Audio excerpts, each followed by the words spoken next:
Jaya Radha Madhava Punya Vihari.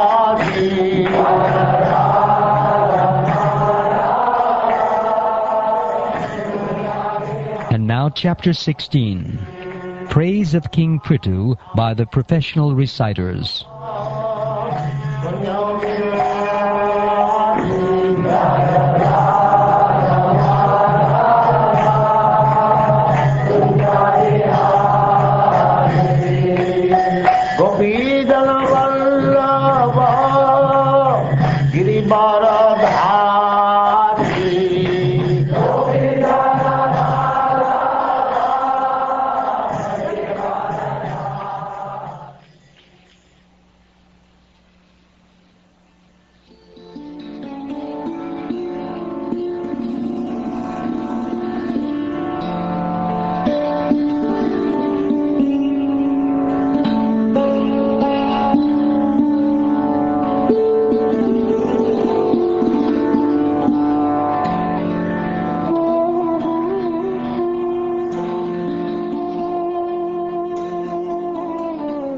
The great sage Maitreya continued, While King Prthu thus spoke, the humility of his nectarian speeches pleased the reciters very much. Then again they continued to praise the king highly with exalted prayers, as they had been instructed by the great sages. The reciters continued, Dear King, you are a direct incarnation of the Supreme Personality of Godhead, Lord Vishnu, and by his causeless mercy you have descended on this earth. Therefore it is not possible for us to actually glorify your exalted activities. Although you have appeared through the body of King Vena, even great orators and speakers like Lord Brahma and other demigods cannot exactly describe the glorious activities of your lordship. Although we are unable to glorify you adequately, we nonetheless have a transcendental taste for glorifying your activities. We shall try to glorify you according to the instructions received from authoritative sages and scholars. Whatever we speak, however, is always inadequate and very insignificant. Dear King, because you are a direct incarnation of the Supreme Personality of Godhead, all your activities are liberal and ever laudable. This king, Maharaj Prthu, is the best amongst those who are following religious principles. As such, he will engage everyone in the pursuit of religious principles and give those principles all protection. He will also be a great chastiser to the irreligious and atheistic.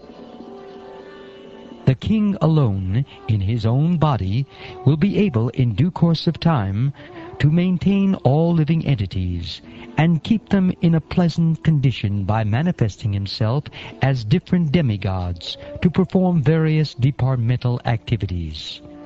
Thus he will maintain the upper planetary system by inducing the populace to perform Vedic sacrifices. In due course of time, he will also maintain this earthly planet by discharging proper rainfall. This King Prthu will be as powerful as the sun god, and just as the sun god equally distributes his sunshine to everyone, King Prthu will distribute his mercy equally.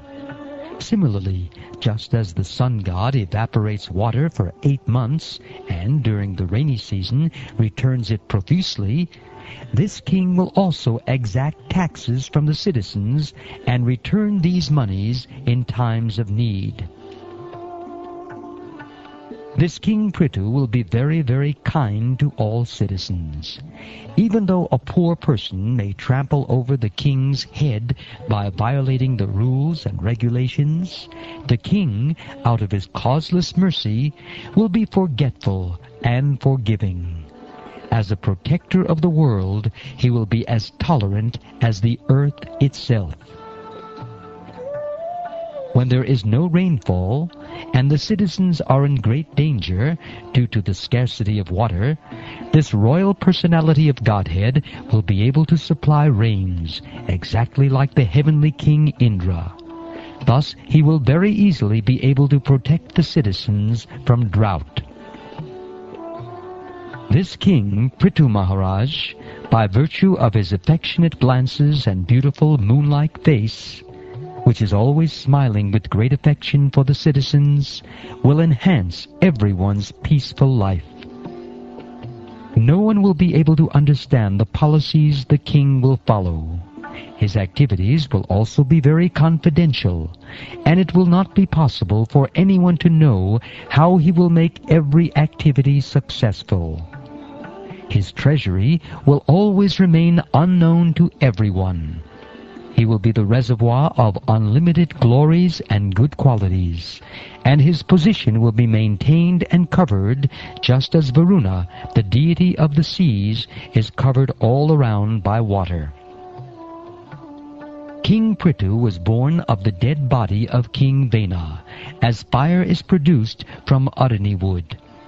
Thus King Prthu will always remain just like fire, and his enemies will not be able to approach him. Indeed, he will be unbearable to his enemies, for although staying very near him, they will never be able to approach him, but will have to remain as if far away. No one will be able to overcome the strength of King Prthu. King Prthu will be able to see all the internal and external activities of every one of his citizens.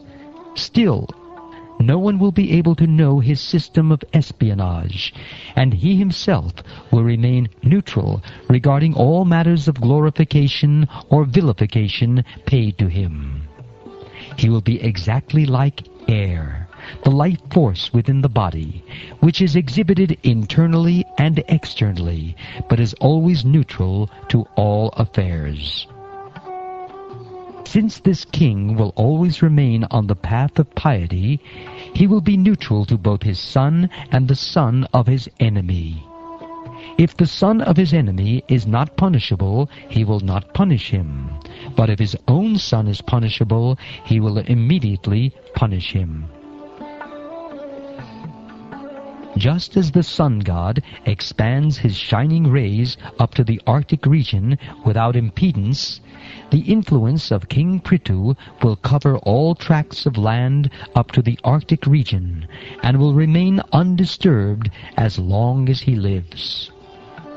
This king will please everyone by his practical activities, and all of his citizens will remain very satisfied.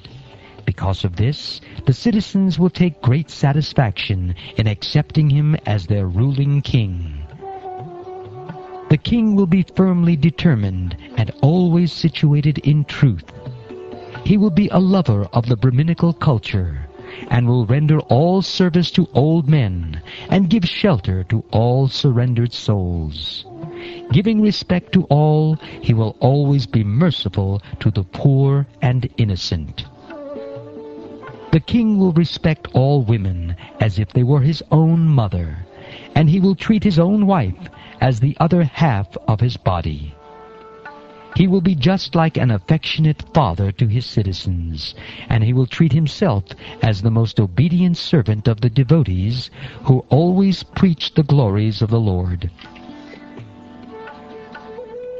The king will consider all embodied living entities as dear as his own self, and he will always be increasing the pleasures of his friends.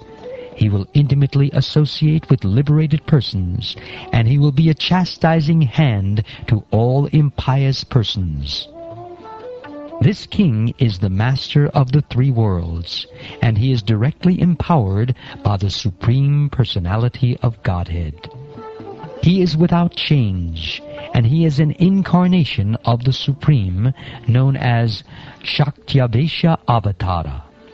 Being a liberated soul and completely learned, he sees all material varieties as meaningless, because their basic principle is nescience.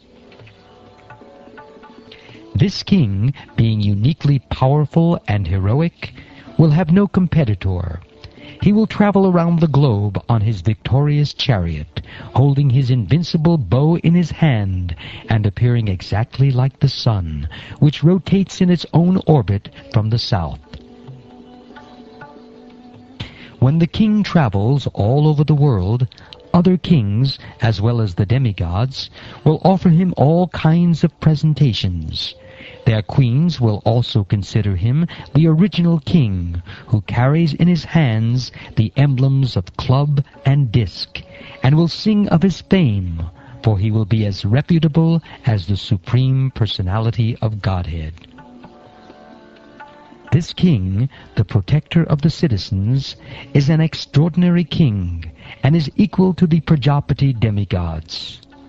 For the living facility of all citizens, he will milk the earth, which is like a cow.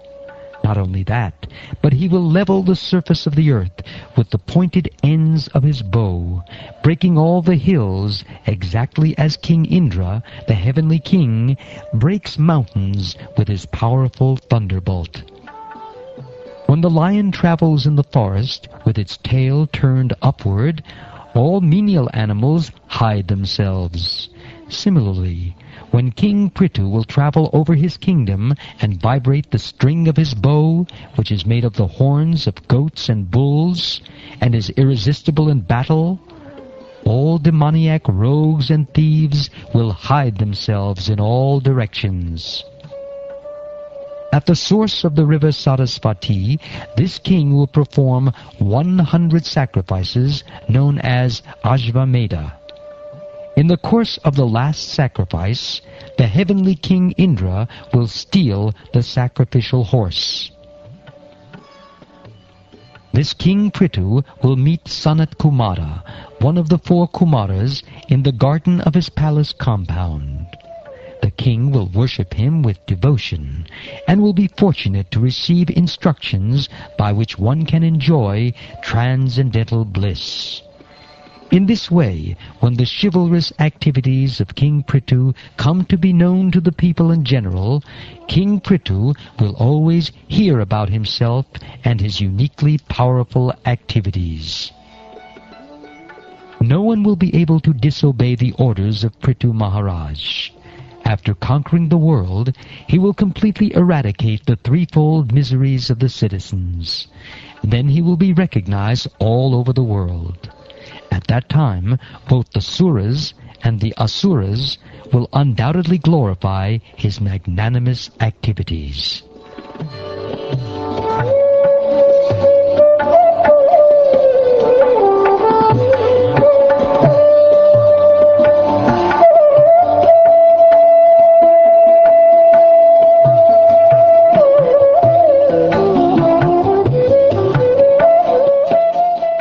Thus ends the 16th chapter of the 4th canto of the Srimad Bhagavatam, entitled Praise of King Prthu by the Professional Reciters.